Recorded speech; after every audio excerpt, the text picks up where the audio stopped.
നമസ്കാരം, welcome to super notes.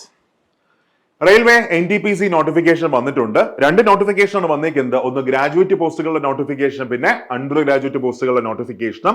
Then PSCയുടെ ഭാഗത്ത് നിന്ന് നോക്കുകയാണെങ്കിൽ ഇനി അങ്ങോട്ട് സെക്രട്ടേറിയറ്റ് അസിസ്റ്റന്റ് നോട്ടിഫിക്കേഷൻ വരും, CPO നോട്ടിഫിക്കേഷൻ വരാനുണ്ട്. പിന്നെ അത് കഴിഞ്ഞ് അടുത്ത വർഷം നമ്മൾ നോക്കുകയാണെങ്കിൽ കമ്പനി ബോർഡ് അസിസ്റ്റന്റ് നോട്ടിഫിക്കേഷൻ വരും.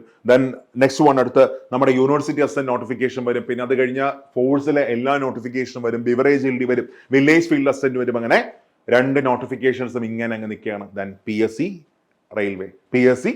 ഓക്കെ, അപ്പൊ നിങ്ങൾക്ക് പലർക്കും ഒരു കൺഫ്യൂഷൻ വരും, ഏതാണ് നിങ്ങൾ ഫോക്കസ് ചെയ്യേണ്ടത്.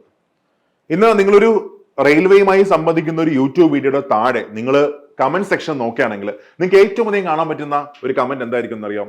ഞാൻ PSC കളഞ്ഞിട്ട് ഇതിലേക്ക് വരട്ടെ, റെയിൽവേയിലേക്ക് വരട്ടെ, അല്ലെങ്കിൽ ചിലപ്പോൾ തിരിച്ചെന്തായാലും അങ്ങനെയുള്ള കമന്റ് ഒന്നും കാണാൻ പറ്റത്തില്ല. അങ്ങനെയൊക്കെയുള്ള ഒരുപാട് കമന്റ്സ് നിങ്ങൾക്ക് കാണാം, ഒരുപാട് ഡൗട്ട്സ് നിങ്ങൾക്ക് കാണാം. അപ്പൊ ഏത് പ്രിപ്പയർ ചെയ്യണം? അപ്പൊ എല്ലാവരും ചിന്തിക്കും, എല്ലാവരും പറയും ഒരൊറ്റ എക്സാമിനെ മാത്രം എന്ത് ചെയ്യുക, ഫോക്കസ് ചെയ്യുക, അതിനുവേണ്ടി എഫേർട്ട് കൊടുക്കുക, എല്ലാം കൊടുക്കുക. മറ്റേ കഥയൊക്കെ പറയും, ഏതാണ് മറ്റേ അർജുനന്റെ വില്ല്, തത്തേരെ കണ്ണ്, അതൊക്കെ അങ്ങ് പറയും. പക്ഷെ മക്കളെ, നമ്മൾ പ്രാക്ടിക്കലി നമ്മൾ നോക്കുകയാണെങ്കിൽ ഇതെല്ലാം മണ്ടത്തരമാണ്. അപ്പൊ നിങ്ങൾ ആദ്യം ഞാൻ നിങ്ങൾക്ക് മനസ്സിലാക്കി തരാം, ഇനി അങ്ങോട്ട് വരാൻ പോകുന്ന നോട്ടിഫിക്കേഷൻസ് ഏതൊക്കെല്ലാമാണ്. റെയിൽവേയുടെ ഭാഗത്ത് നിന്ന് PSCയുടെ ഭാഗത്ത് നിന്ന് അങ്ങോട്ട് വരാൻ പോകുന്ന നോട്ടിഫിക്കേഷൻ ഏതെല്ലാമാണ്. അതിനുശേഷം നമുക്ക് എന്ത് ചെയ്യാം, നമുക്കൊന്ന് കൺക്ലൂഡ് ചെയ്യാം. എന്റെ അഭിപ്രായം ഞാൻ ഒന്ന് പറയാം, കാര്യം എന്റെ ഇത്രയും വർഷത്തെ എക്സ്പീരിയൻസ് ആണ് ഞാൻ എന്ത് ചെയ്യുന്നു പറയുന്നത്. അപ്പോൾ നിങ്ങൾ ജസ്റ്റ് ഒന്ന് മനസ്സിലാക്കുക ഏതാണ് കറക്റ്റ് ശരിയെന്ന്. ഓക്കെ, അപ്പൊ ഇവിടെ നമ്മൾ റെയിൽവേയുടെ ഭാഗത്ത് നോക്കുകയാണെങ്കിൽ ഇനി അങ്ങോട്ട് റെയിൽവേ എക്സാംസ് എല്ലാ വർഷവും ഉണ്ടാവും. റെയിൽവേ എക്സാംസ് അങ്ങോട്ട് എല്ലാ വർഷവും ഉണ്ടാവും. അതായത് SSC ഒരു കലണ്ടർ പുറത്തിറക്കുന്ന പോലെ തന്നെ റെയിൽവേ എക്സാംസും എല്ലാ വർഷവും ഉണ്ടാവും. ഇപ്പൊ ഒരു ആനുവൽ കലണ്ടർ റെയിൽവേ ഇറക്കിയില്ലായിരുന്നു, ആ കലണ്ടറിന് എല്ലാ വർഷവും എന്ത് ചെയ്യും, റിപ്പീറ്റ് ചെയ്തുകൊണ്ടിരിക്കും.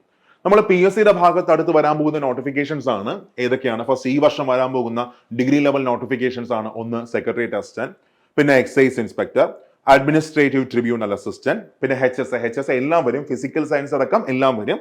പിന്നെ അത് കഴിഞ്ഞ് next one range forest officer notification വന്നിട്ടുണ്ട്. അടുത്ത ഈ വർഷം വരാൻ പോകുന്ന +2 ക്വാളിഫിക്കേഷൻ നോട്ടിഫിക്കേഷൻ ആണ് legal metrology inspecting assistant, Guruvayur Devaswom board LDC, then civil police officer.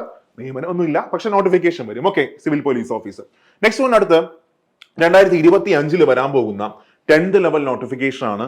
ഒന്ന് അസിസ്റ്റന്റ് സെയിൽസ്മാൻ, രണ്ട് വില്ലേജ് ഫീൽഡ് അസിസ്റ്റന്റ്, അത്യാവശ്യം നന്നായിട്ട് നിയമനം നടക്കും. Then beverage LDC, assistant prison officer, company board LGS, അത്യാവശ്യം നല്ലോണം കമ്പനി ബോർഡ് LGS എന്ത് ചെയ്യും, അഡ്വൈസ് പോകും. അത് കഴിഞ്ഞ് 2025 വരാൻ പോകുന്ന +2 ക്വാളിഫിക്കേഷൻ നോട്ടിഫിക്കേഷൻസ് ആണ്. ഒന്ന് civil police officer, then civil excise officer, fireman, fire woman. Then അത് കഴിഞ്ഞ beat forest officer, constable mounted police, പിന്നെ പോലീസ് കോൺസ്റ്റബിൾ ടെലികമ്മ്യൂണിക്കേഷൻ, അത് 10ാം ക്ലാസ് ക്വാളിഫിക്കേഷൻ ആണ്. ദെൻ തിരുവിതാംകൂർ ദേവസ്വം ബോർഡിൽ LDC. അടുത്ത വർഷം വരാൻ പോകുന്ന ഡിഗ്രി ലെവൽ നോട്ടിഫിക്കേഷൻസ് ആണ്. ഒന്ന് കമ്പനി ബോർഡ് അസിസ്റ്റന്റ്, ഏറ്റവും അധികം അഡ്വൈസുകൾ പോകുന്ന കമ്പനി ബോർഡ് അസിസ്റ്റന്റ്, പിന്നെ university assistant, then sub inspector, assistant jailer, junior employment officer. അപ്പൊ ഇത്രയും നോട്ടിഫിക്കേഷൻസ് ആണ് PSCയുടെ ഭാഗത്ത് എന്ത് ചെയ്യാൻ പോകുന്നത്, വരാൻ പോകുന്നത്. അപ്പൊ നോക്കുക, PSCയുടെ ഭാഗത്ത് ഇത്രയും ഒരുപാട് നോട്ടിഫിക്കേഷൻസ് ഉണ്ട്. ദെൻ അത് കഴിഞ്ഞ റെയിൽവേയുടെ ഭാഗത്ത് എല്ലാ വർഷവും എക്സാംസ് ഇങ്ങനെ റിപ്പീറ്റ് ചെയ്തുകൊണ്ടിരിക്കുകയാണ്. സോ ഏത് നമ്മൾ ചൂസ് ചെയ്യും, അതാണ് കൺഫ്യൂഷൻ പലർക്കും. അപ്പൊ എന്നോട് ചോദിക്കുകയാണെങ്കിൽ ഞാൻ ഇങ്ങനെ പറയത്തുള്ളൂ, നിങ്ങൾ ഒരിക്കലും ഒരു എക്സാം മാത്രം ഫോക്കസ് ചെയ്യരുത്. കാര്യം സത്യസന്ധമായിട്ട് പറഞ്ഞാൽ ഇനി അങ്ങോട്ട് നിങ്ങൾ ഏതൊരു വേക്കൻസി എടുത്താലും ആ വേക്കൻസി എന്തായിരിക്കും, കുറവായിരിക്കും. ഏതൊരു നോട്ടിഫിക്കേഷൻ നോക്കിയാലും വേക്കൻസി കുറവായിരിക്കും. എന്ന് വെച്ചാൽ ഇപ്പോ റെയിൽവേ നോക്കുകയാണെങ്കിൽ അങ്ങോട്ട് പ്രൈവറ്റൈസേഷന് ബാക്കിയില്ലായിരിക്കും. സോ ഈ അവസരം മാക്സിമം എന്ത് ചെയ്യുക, യൂട്ടിലൈസ് ചെയ്യാം. ദെൻ അത് കഴിഞ്ഞ PSCയുടെ ഭാഗത്ത് നോക്കുകയാണെങ്കിൽ നമുക്കറിയാം, ഇപ്പൊ തന്നെ ഫോഴ്സിലൊന്നും എന്തില്ല, അഡ്വൈസുകളില്ല. നിയമനങ്ങൾ ബാക്കിയെല്ലാം എന്താണ്, വളരെ കുറവാണ്. ഇൻ ഫ്യൂച്ചറിൽ അത് കൂടത്തേ ഉള്ളൂ. കാര്യം എന്ന് വെച്ചാൽ ടെക്നോളജി കൂടുമ്പോൾ സ്വാഭാവികമായിട്ടും എന്ത് ചെയ്യും, നമ്പർ ഓഫ് വേക്കൻസി കുറയും. അല്ലെങ്കിൽ when technology increases human power will be decreases. ഇപ്പൊ നമ്മൾ ഉള്ള കാര്യം പറയാമല്ലോ, നിങ്ങളൊന്ന് ആലോചിച്ചൊക്കെ. ഇപ്പൊ നമുക്കൊരു ഗവൺമെന്റ് ഓഫീസിൽ ഫിസിക്കലായിട്ട് പോവേണ്ട ആവശ്യം സത്യസന്ധമായിട്ട് പറഞ്ഞാൽ ഇല്ല. അതായത് ഒരു കരം അടയ്ക്കാൻ പോകണമെങ്കിലോ ഒരു ബില്ല് അടയ്ക്കാൻ പോകണമെങ്കിലോ പണ്ടൊക്കെ ആണെങ്കിൽ കറക്റ്റ് ആയിട്ട് നമ്മൾ അതാത് ഓഫീസിൽ പോകണം. പക്ഷെ ഇപ്പോൾ നമുക്ക് എന്ത് സേവനമായാലും അക്ഷയ വരെ പോയാൽ മതി, വീട്ടിൽ തന്നെ നമുക്ക് എന്ത് ചെയ്യാൻ പറ്റും. സോ ഫലത്തിൽ ആൾക്കാരുടെ ആവശ്യം എന്ത് ചെയ്യത്തില്ല, ഭാവിയിൽ വരത്തില്ല. മാത്രമല്ല സെൻട്രൽ ഗവൺമെന്റ് ഒക്കെ ആണെങ്കിൽ പ്രൈവറ്റൈസേഷൻ ഒക്കെ എന്ത് ചെയ്യും, കുറച്ചും കൂടെ നന്നായിട്ട് കൂടും. അപ്പോൾ ഈ ഒരു അവസരം നമ്മുടെ കയ്യിലുണ്ട്. ഇനി അങ്ങോട്ടൊക്കെ നോക്കുകയാണെങ്കിൽ വേക്കൻസി ഉറപ്പായിട്ട് എന്ത് ചെയ്യത്തുള്ളൂ, കുറയത്ത് മാത്രമേ ഉള്ളൂ, ഏതൊരു ഫീൽഡായാലും. അപ്പോൾ എൻ്റെ ഒരു അഭിപ്രായത്തിൽ ഇന്നത്തെ കാലത്ത് ഒരു എക്സാമിനെ മാത്രം ഒരിക്കലും എന്ത് ചെയ്യരുത്, നിങ്ങൾ ഫോക്കസ് ചെയ്യരുത്. കാര്യം യാഥാർത്ഥ്യം ഇതാണ്, ഇൻ ഫ്യൂച്ചർ വേക്കൻസി എല്ലാം എന്ത് ചെയ്യും, കുറയും. അപ്പൊ നമ്മൾ ആഗ്രഹിക്കുന്ന പോസ്റ്റും ബാക്കിയൊന്നും നമുക്ക് കിട്ടണമെന്നില്ല. സോ കിട്ടുന്ന പോസ്റ്റിൽ നമ്മൾ എന്ത് ചെയ്യുക, നമ്മളൊന്ന് സേഫ് ആക്കുക. ഇനി എനിക്ക് വേണമെങ്കിൽ പറയാം, നിങ്ങൾ അത് മാത്രം ഫോക്കസ് ചെയ്യുക, അതിനു വേണ്ടി എഫേർട്ട് കൊടുക്കുക, അത് തന്നെ കിട്ടും. പക്ഷേ ഇങ്ങനെയൊക്കെ പറയുന്നത് എല്ലാവരെയും പറ്റിക്കുന്നതായിരിക്കും. അപ്പോൾ നിങ്ങൾ ചെയ്യേണ്ട ഒരു കാര്യം എന്താണെന്ന് ചോദിച്ചാൽ, ഫസ്റ്റ് മനസ്സിലാക്കുക ഇതിന്റെ രണ്ടിന്റെയും സിലബസ് എന്താണെന്ന് മനസ്സിലാക്കുക. റെയിൽവേയുടെയും PSCയുടെയും സിലബസ് എന്താണെന്ന് മനസ്സിലാക്കുക. അപ്പോൾ നിങ്ങൾക്ക് മനസ്സിലാക്കാൻ പറ്റും രണ്ടും ഏതാണ്ട് സെയിം ആണ്. അതായത് റെയിൽവേ എക്സാംസ് നമ്മൾ നോക്കുകയാണെങ്കിൽ 3 കാര്യങ്ങളാണ് റെയിൽവേക്കകത്ത് വരുന്നത്. ഒന്ന് GK 40 മാർക്ക് CBT 1, അത് കഴിഞ്ഞ് മാത്സ് 30 മാർക്ക്, അത് കഴിഞ്ഞ് റീസണിങ് 30 മാർക്ക്. ടോട്ടൽ CBT 1 ആണെങ്കിൽ 100 മാർക്കിന് ഇത് 3 മാത്രം, മാത്സ്, റീസണിങ്, GK. CBT 2 ആണെങ്കിലും സെയിം സിലബസ് ആണ്, മാർക്ക് ഡിസ്ട്രിബ്യൂഷൻ മാത്രമേ വ്യത്യാസമുള്ളൂ. GK വന്നിട്ട് 50 മാർക്കാണ്, റീസണിങ് വന്നിട്ട് 35 മാർക്കാണ്, മാത്സ് വന്നിട്ട് 35 മാർക്കാണ്, 120 മാർക്ക്. സിലബസ് സെയിം ആണ് അല്ലെ? അപ്പോ PSC പരീക്ഷ നോക്കുകയാണെങ്കിൽ GK എല്ലാം സെയിം അതേപോലെ ഉണ്ട്. തമ്മിലുള്ള വ്യത്യാസം സ്റ്റാറ്റിക് GK മാത്രമേ എന്ത് ചെയ്യുന്നുള്ളൂ വരുന്നുള്ളൂ. PSCക്ക് കുറച്ചും കൂടെ ഡീപ്പായിട്ട് GK പഠിക്കേണ്ടി വരും. ആ അഡ്വാൻറ്റേജ്, ആ പഠിക്കുന്ന അഡ്വാൻറ്റേജ് നിങ്ങൾക്ക് എവിടെ കിട്ടും? റെയിൽവേ എക്സാമിന് കിട്ടും. കാര്യം നല്ലോണം GK ഏതിനകത്ത് പഠിക്കുകയാണ്? PSC എക്സാമിനകത്ത് പഠിക്കുകയാണ്, PSC എക്സാമിന് വേണ്ടി പഠിക്കുകയാണ്. അപ്പോൾ ആ അഡ്വാൻറ്റേജ് നമുക്ക് ഏതിനകത്ത് കിട്ടും? റെയിൽവേ എക്സാമിനകത്ത് കിട്ടും. അത് ഏറ്റവും നല്ലൊരു കാര്യമാണ്. മാത്സ് നമുക്ക് ഇവിടെ പഠിക്കാനുണ്ട്, റീസണിങ് ഇവിടെ പഠിക്കാനുണ്ട്. പക്ഷേ ആ റീസണിങ്ങിൽ മാത്രമേ സിലബസിൽ എന്ത് വരുന്നുള്ളൂ? ചെറിയ ഭാഗത്തെ ഫിഗറിലുള്ള മാറ്റം, ബാക്കി കുറച്ച് ടോപ്പിക്കുകളുടെ മാറ്റം വരുന്നുള്ളൂ. ബേസിക്കലി അടിസ്ഥാനപരമായിട്ട് പറഞ്ഞാൽ സിലബസ് ഒരു 70% എന്താണ്? സെയിം സാധനമാണ്. അപ്പോൾ രണ്ടിന്റെ സിലബസ് ഒന്നാണ്. PSC നോക്കുകയാണെങ്കിൽ ഇംഗ്ലീഷ് പഠിക്കാനുണ്ട്, മലയാളം പഠിക്കാനുണ്ട്, പിന്നെ അത് കഴിഞ്ഞ് next one Kerala geography, Kerala history പഠിക്കാനുണ്ട്, പിന്നെ ഗവർണൻസ് നോക്കുകയാണെങ്കിൽ പഠിക്കാനുണ്ട്. ബാക്കിയൊക്കെ ഏതാണ്ട് എന്താണ്? സെയിം ആണ്. അപ്പൊ ഇന്നത്തെ ഒരു കാലത്ത് എൻ്റെ ഒരു അഭിപ്രായത്തിൽ നിങ്ങൾ 2 എക്സാമും ഒരേപോലെ കൊണ്ടുപോവുക. 2 എക്സാമും ഒരേപോലെ കൊണ്ടുപോവുക. കാര്യം രണ്ടിന്റെയും എക്സാം സമയമൊക്കെ ഏതാണ്ട് സെയിം ആയിരിക്കും. എന്ന് വെച്ചാൽ ഈ വർഷം വരാൻ പോകുന്ന ഏറ്റവും പ്രധാനപ്പെട്ട നോട്ടിഫിക്കേഷൻ ആണ് സെക്രട്ടേറിയറ്റ് അസിസ്റ്റന്റ്. അപ്പൊ ഈ ഡിസംബറിനകത്ത് നമുക്ക് നോട്ടിഫിക്കേഷൻ പ്രതീക്ഷിക്കാം. അടുത്ത വർഷം ഒരു ജൂൺ മാസമൊക്കെ ആകുമ്പോൾ ഇതിന്റെ പ്രിലിംസ് പ്രതീക്ഷിക്കാം. അവസാനമാകുമ്പോൾ മെയിൻസ് പ്രതീക്ഷിക്കാം. റെയിൽവേ NTPCയും ഏതാണ്ട് അതേപോലെ ആയിരിക്കും. ഒരു മെയ് മാസമൊക്കെ നമുക്ക് അതിന്റെ CBT 1 പ്രതീക്ഷിക്കാം. അത് കഴിഞ്ഞ് ശേഷം നമുക്ക് CBT 2 പ്രതീക്ഷിക്കാം. 2 എക്സാമിന്റെ സമയം ഒരേപോലെ ആയിരിക്കും. സോ സിലബസും ഏതാണ്ട് സെയിം ആണ്. നിങ്ങൾ പ്രിപ്പയർ ചെയ്യുന്ന സമയത്ത് നിങ്ങൾ ഒരു എക്സ്ട്രാ എഫേർട്ട് കൊടുത്ത് എന്ത് ചെയ്യുക? നിങ്ങൾ രണ്ടും ഒരേപോലെ നിങ്ങൾ കൊണ്ടുപോവുക. എന്നാലേ നമുക്ക് ഒരെണ്ണമെങ്കിലും നമുക്ക് എന്ത് ചെയ്യാൻ പറ്റത്തുള്ളൂ? ഉറപ്പിക്കാൻ പറ്റത്തുള്ളൂ. അപ്പൊ എൻ്റെ ഒരു അഭിപ്രായത്തിൽ ജോലി കിട്ടാൻ എളുപ്പം റെയിൽവേയാണ്. എന്ന് വെച്ചാൽ ജോലി കിട്ടാൻ എളുപ്പം എന്ന് വെച്ചാൽ ഇപ്പൊ നിങ്ങൾ എല്ലാവരും പറയും വേക്കൻസി കുറവല്ലേ? വേക്കൻസി കുറവാണ്, ഞാൻ അംഗീകരിക്കുന്നു. പക്ഷേ നിങ്ങൾ വേണമെങ്കിൽ എഴുതി വെച്ചോ, ഈ വർഷം വേക്കൻസി കൂടിയിരിക്കും. അതിന് ഏറ്റവും നല്ല എക്സാമ്പിൾ ആണ് അസിസ്റ്റന്റ് ലോക്കോ പൈലറ്റ് വേക്കൻസി കൂടി. അത് കഴിഞ്ഞാൽ ടെക്നീഷ്യൻ ഇപ്പോൾ വേക്കൻസി കൂടി അല്ലെ? വീണ്ടും നോട്ടിഫിക്കേഷൻ വന്നായിരുന്നു.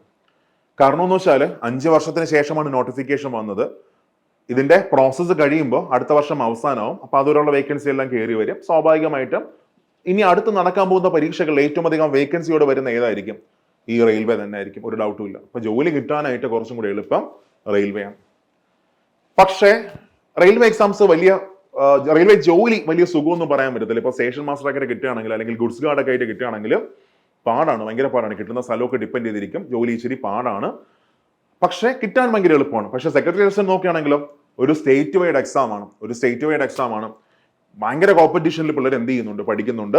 പുതിയ കോച്ചിങ് സെന്ററിലും ബാക്കിയെല്ലാം വരുന്നു. പുതിയ ടെക്നോളജീസ് അവരെല്ലാം യൂസ് ചെയ്യുന്നു. പുതിയ കോച്ചിങ് മെത്തേഡ് യൂസ് ചെയ്യുന്നു. സിവിൽ സർവീസിന്റെ ക്ലാസ്സുകൾ താഴേക്ക് കൊണ്ടുവരുന്നു. അപ്പോൾ സ്വാഭാവികമായിട്ടും കോമ്പറ്റീഷൻ എന്ത് ചെയ്യും? നന്നായിട്ട് കൂടും. പക്ഷേ ജോലി കിട്ടാൻ പാടാണെങ്കിലും കിട്ടിക്കഴിഞ്ഞാൽ ഏറ്റവും സുഖം ഏതാണ്? നമ്മുടെ PSC ജോലികൾ തന്നെയാണ്. പ്രത്യേകിച്ച് സെക്രട്ടറി അസിസ്റ്റന്റ് ഒക്കെ ആണെങ്കിൽ നല്ല പവർഫുൾ ആയിട്ടുള്ള അടിപൊളി പോസ്റ്റാണ്. അപ്പോൾ നമുക്കൊരിക്കലും ഒന്നും കിട്ടുമെന്ന് നമുക്ക് എന്ത് ചെയ്യാൻ പറ്റത്തില്ല, ഉറപ്പിച്ച് പറയാനൊന്നും പറ്റത്തില്ല. രണ്ടിനും നന്നായിട്ട് എഫേർട്ട് കൊടുക്കുക. ആദ്യം കിട്ടുന്ന ജോലി എന്ത് ചെയ്യാം? ചൂസ് ചെയ്യാം. അതിനുശേഷം സെക്രട്ടറി അസിസ്റ്റന്റ് ഇച്ചിരി താമസിച്ചാലും കിട്ടുന്നതെങ്കിൽ അത്രയും കാലം നമുക്ക് എന്ത് ചെയ്യാം? റെയിൽവേയിൽ നമുക്ക് നിൽക്കാം. അപ്പോൾ നിങ്ങൾ പ്രിപ്പയർ ചെയ്യുമ്പോൾ അങ്ങനെ ഒരു സ്ട്രാറ്റജിയിൽ മാത്രമേ നിങ്ങൾ എന്ത് ചെയ്യാവൂ? നിങ്ങൾ ഫോക്കസ് ചെയ്യാവൂ. അല്ലാതെ ഒന്നിൽ മാത്രം എന്ത് ചെയ്യരുത്? കോൺസെൻട്രേറ്റ് ചെയ്യരുത്. ഇതാണ് എൻ്റെ വ്യക്തിപരമായിട്ടുള്ള അഭിപ്രായം. ഒന്നും മറ്റൊന്നിന് എന്ത് ചെയ്യത്തില്ല? റീപ്ലേസ് ചെയ്യത്തില്ല. രണ്ടും ഒരേപോലെ എന്ത് ചെയ്യുക? കൊണ്ടുപോകാൻ നോക്കുക. കാര്യം ഏതാണ്ട് ഒരേ സിലബസ് ആണ്. കുറച്ച് പ്രാക്ടീസ് ക്വസ്റ്റ്യൻസ് മാത്രം എന്ത് ചെയ്താൽ മതി? കൂട്ടിയാൽ മതി. ഇപ്പോൾ റെയിൽവേ എക്സാമിന് നമുക്ക് എന്ത് വേണം? നന്നായിട്ട് സ്പീഡ് വേണം. കാര്യം CBT 2 നോക്കുകയാണെങ്കിൽ 120 മാർക്കാണ്. 1.5 മണിക്കൂർ മാത്രമേ എന്തുള്ളൂ സമയമുള്ളൂ. മാത്സ് റീസണിങ് ആണെങ്കിൽ അത്യാവശ്യം നമുക്ക് നന്നായിട്ട് എന്ത് വേണം? സ്കില്ല് വേണം. അപ്പോൾ അതിന് നന്നായിട്ട് നമുക്ക് എന്ത് വേണം? പ്രാക്ടീസ് വേണം. ഞാൻ PSC എക്സാം നോക്കുകയാണെങ്കിൽ കുറച്ചും കൂടെ ഡീപ്പായിട്ടുള്ള വായന ആവശ്യമാണ്. എന്ന് വെച്ചാൽ GK ആണെങ്കിൽ സെക്രട്ടേറിയറ്റ് അസിസ്റ്റന്റ് തന്നെ നോക്കുകയാണെങ്കിൽ നല്ല ആഴത്തിൽ നമ്മൾ എന്ത് ചെയ്യണം? വായിക്കണം. കാര്യം കിണ്ണം കാഴ്ച സ്റ്റേറ്റ്മെന്റ് ക്വസ്റ്റൻസ് ആയിരിക്കും മൊത്തം വരുന്നത്. പക്ഷേ റെയിൽവേ എക്സാംസിന്റെ ഒക്കെ GK നോക്കുകയാണെങ്കിൽ സ്റ്റാറ്റിക് ആയിട്ടുള്ള GK, പിന്നെ സർഫസിൽ നിന്നായിരിക്കും ക്വസ്റ്റൻസ് മൊത്തം വരുന്നത്. ജസ്റ്റ് പരത്തിയുള്ള ഒരു വായന മാത്രം മതിയാവും. പക്ഷേ സിലബസ് എന്താണ്? ഏതാണ്ട് സെയിം ആണ്. അപ്പോൾ 2 എക്സാം നിങ്ങൾ എന്ത് ചെയ്യുക, ഒരേപോലെ തന്നെ കൊണ്ടുപോകാൻ ശ്രമിക്കുക. എന്നാലേ നമുക്ക് ഇന്നത്തെ കാലത്ത് ഏതെങ്കിലും ഒന്ന് എന്ത് ചെയ്യാൻ പറ്റത്തുള്ളൂ, ഉറപ്പിക്കാൻ പറ്റത്തുള്ളൂ. ഇതാണ് എൻ്റെ ഒരു അഭിപ്രായം. അപ്പോൾ നിങ്ങളൊന്ന് ആലോചിച്ച് നോക്കുക. നിങ്ങളൊന്ന് ആലോചിച്ച് നോക്കിയിട്ട് നിങ്ങൾക്ക് ഏതാണോ ശരിയായിട്ട് തോന്നുന്നത് അത് നിങ്ങൾ എന്ത് ചെയ്യുക, നിങ്ങൾ ചെയ്യുക. ഓക്കെ, ക്ലിയർ ആണ്. ഇനി നെക്സ്റ്റ് നമുക്ക് റെയിൽവേയുടെ NTPC-യുടെ ഒരു പുതിയ ബാച്ച് നമ്മൾ എന്ത് ചെയ്യുന്നുണ്ട്, നമ്മൾ സ്റ്റാർട്ട് ചെയ്യുന്നുണ്ട്. അപ്പോൾ നിങ്ങൾക്ക് താല്പര്യം ഉണ്ടെങ്കിൽ എന്ത് ചെയ്യാം, ജോയിൻ ചെയ്യാം. ഈ കാണുന്നതാണ് നമ്മുടെ ബാച്ച്. അപ്പോൾ CBT 1 ഉം CBT 2 ഉം ഒരേ സിലബസ് ആണ്. ഈ 9-നാണ് നമ്മൾ എന്ത് ചെയ്യുന്നത്, നമ്മൾ ബാച്ച് സ്റ്റാർട്ട് ചെയ്യുന്നത് ഒക്ടോബർ 9-ന്. ഓക്കെ, അപ്പോൾ ഈ ബാച്ചിനകത്ത് നമ്മൾ പ്രൊവൈഡ് ചെയ്യുന്നത് 200+ അവേഴ്സിന്റെ റെക്കോർഡ് ലൈവ് ക്ലാസ് ആണ് നമ്മൾ പ്രൊവൈഡ് ചെയ്യുന്നത്. എന്ന് വെച്ചാൽ കണ്ടന്റ് മൊത്തം എന്തായിരിക്കും, റെക്കോർഡഡ് ആയിരിക്കും. അപ്പൊ എന്തുകൊണ്ട് നമ്മൾ റെക്കോർഡ് ആക്കിയെന്ന് വെച്ചാൽ ഞാൻ എല്ലാ വീഡിയോയിലും പറയുന്നതാണ്. അതായത് ഒരു ലൈവ് ക്ലാസ്സിനകത്ത് ഒരുപാട് ഇന്ററാക്ഷൻസും ബാക്കിയെല്ലാം ഉണ്ടാവും, ഡൗട്ട്സ് ബാക്കി അങ്ങനെയൊക്കെ ലൈവ് കാണുന്ന കുട്ടി ഉറപ്പായിട്ടും ചോദിച്ചു പോകും. പക്ഷെ അത് വീണ്ടും റെക്കോർഡഡ് കാണുന്ന ഒരു കുട്ടിക്ക് ആ സെഷൻ കാണുമ്പോൾ ഒരു കണ്ടിന്യൂറ്റിയോ ബാക്കിയൊന്നും കാണത്തില്ല, ഭയങ്കര ഇന്ററാക്ഷൻസും ബാക്കിയൊക്കെ ആയിരിക്കും. സോ അപ്പൊ അതൊക്കെ നമ്മൾ എന്ത് ചെയ്യും, അങ്ങ് ഡിറ്റാച്ച് ചെയ്തങ്ങ് മാറും.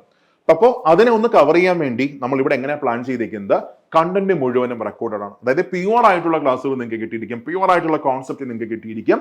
പക്ഷേ നമ്മൾ ബാക്കി ആരും തരാത്ത ക്വസ്റ്റ്യൻ ഡിസ്കഷൻ സെഷൻസ്, അതായത് കുറെ ടോപ്പിക്ക് മാത്രം പഠിച്ചിട്ട് വലിയ കാര്യമൊന്നുമില്ല, നമുക്ക് മാക്സിമം എന്ത് ചെയ്യാൻ പറ്റണം, ക്വസ്റ്റ്യൻസ് പ്രാക്ടീസ് ചെയ്യാൻ പറ്റണം. അപ്പൊ അതിന് വേണ്ടിയിട്ട് ഓരോ ടോപ്പിക്കുകൾ ചിലപ്പോൾ 3-4 ടോപ്പിക്കിൽ ചേർത്ത് ഒരു ലൈവ് ഡിസ്കഷൻ സെഷൻ കാണും. അതിനകത്ത് ക്വസ്റ്റ്യൻ പ്രാക്ടീസും ബാക്കിയെല്ലാം കാണും. അങ്ങനെയുള്ള എല്ലാ സെഷൻസും എന്തായിരിക്കും, ലൈവ് ആയിരിക്കും. അങ്ങനെയാണ് നമ്മുടെ ബാച്ചിനകത്ത് നമ്മൾ എന്ത് ചെയ്തേക്കുന്നത്, നമ്മൾ പ്ലാൻ ചെയ്തേക്കുന്നത്. പിന്നെ അത് കഴിഞ്ഞ് നെക്സ്റ്റ് അടുത്ത ഡെയിലി പ്രാക്ടീസ് സെഷൻസ് ഉണ്ടാവും, മെന്റർഷിപ്പ് ഉണ്ടാവും, ദെൻ സ്റ്റഡി മെറ്റീരിയൽസ് നിങ്ങൾക്ക് എല്ലാം കിട്ടും. ഞാനാണ് നിങ്ങളുടെ മെന്റർ ആയിട്ട് വരുന്നത്. പിന്നെ മോട്ടിവേഷൻ സെഷൻസും ബാക്കിയെല്ലാം കാണും. പിന്നെ കേരളത്തിലെ ഏറ്റവും മികച്ച ഫാക്കൽറ്റീസ്, അസസ്മെന്റ് ടെസ്റ്റ്. ചുരുക്കി പറഞ്ഞാൽ ഇത്രയേ ഉള്ളൂ. മനുഷ്യ സാധ്യമായ എല്ലാം നമ്മൾ ഈ ബാച്ചിനകത്ത് നിങ്ങൾക്ക് തന്നിരിക്കും. മാത്രമല്ല നിങ്ങൾക്ക് ഒരു ഗ്യാരണ്ടീഡ് ആയിട്ടുള്ള ഒരു കസ്റ്റമർ സപ്പോർട്ട് നമ്മൾ തരും. കാര്യം നിങ്ങൾക്ക് എന്ത് കൺസേൺ ഉണ്ടെങ്കിലും നമ്മളത് അഡ്രസ് ചെയ്തിരിക്കും. അത് നമ്മൾ നിങ്ങൾക്ക് തരുന്ന ഉറപ്പാണ്. അപ്പൊ അങ്ങനെയാണ് നമ്മൾ ഈ ബാച്ച് നമ്മൾ പ്ലാൻ ചെയ്തിരിക്കുന്നത്. അപ്പൊ താല്പര്യമുള്ളവർക്ക് എന്ത് ചെയ്യാം, ജോയിൻ ചെയ്യാം. ക്ലാസ് ഒക്കെ പൊളിയായിരിക്കും. പക്ഷെ നിങ്ങൾ ജോയിൻ ചെയ്യുമ്പോൾ എല്ലാ ദിവസവും ഒരു 3 മണിക്കൂറെങ്കിലും മാറ്റി വെക്കാൻ പറ്റുന്ന ഒരു മനസ്സോടെ നിങ്ങൾ എന്ത് ചെയ്യുക, നിങ്ങൾ വരിക. എന്നാലേ നമുക്ക് എന്ത് ചെയ്യാൻ പറ്റത്തുള്ളൂ, എക്സാമിനെ ക്രാക്ക് ചെയ്യാൻ പറ്റത്തുള്ളൂ. അല്ലാതെ നിങ്ങൾ ചുമ്മാ വന്ന് ജോയിൻ ചെയ്ത് അല്ലൊന്നും ജോലിയൊന്നും കിട്ടത്തൊന്നുമില്ല. നിങ്ങളും കൂടെ എന്ത് ചെയ്യുക, നിങ്ങൾ എഫേർട്ട് കൊടുക്കുക. ഒരു 3-4 മണിക്കൂർ എല്ലാ ദിവസവും മാറ്റി അങ്ങ് വെച്ചേക്കാം. നമ്മൾ ഇത്രയാണ് നിങ്ങളുടെ നിന്ന് ആഗ്രഹിക്കുന്നത്. നിങ്ങൾക്ക് ജോലിയൊക്കെ കിട്ടിക്കഴിയുമ്പോൾ നിങ്ങളുടെയൊക്കെ ഒരു ഇന്റർവ്യൂ നമ്മുടെ ചാനലിൽ വരണം. അത് നമ്മുടെ അടുത്ത ജനറേഷൻ എന്ത് ചെയ്യണം, മോട്ടിവേറ്റ് ചെയ്യണം. അപ്പൊ ആ ഒരു സ്വപ്നമൊക്കെ നമുക്കുണ്ട്. അപ്പൊ അതൊക്കെ കണ്ട് നിങ്ങൾ എന്ത് ചെയ്യുക, നിങ്ങൾ വരിക.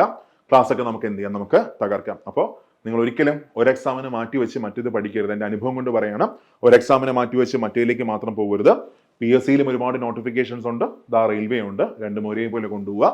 മനസ്സിന് ഇഷ്ടമുള്ളൊരു ജോലി എന്ത് ചെയ്യുക, ചൂസ് ചെയ്യുക. അത്രേ പറയാനുള്ളൂ. അപ്പോൾ മറ്റൊരു സെഷനിൽ കാണാം. പിന്നെ സബ്സ്ക്രൈബ് ചെയ്യാൻ മറക്കണ്ട. നെക്സ്റ്റ് സെഷനിൽ കാണാം. Thank you all.